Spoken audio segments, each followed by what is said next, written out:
হাদির জানাজায় যাওয়ার জন্য মেট্রো রেলে আজ প্রচণ্ড ভিড়।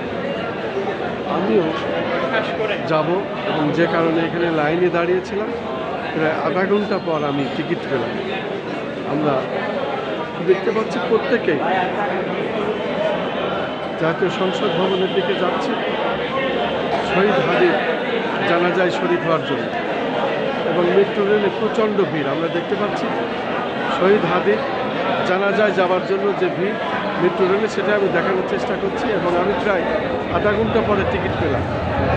একের পর এক মানুষ আসছে শহীদ হাদির জানাজায় অংশগ্রহণ করার জন্য।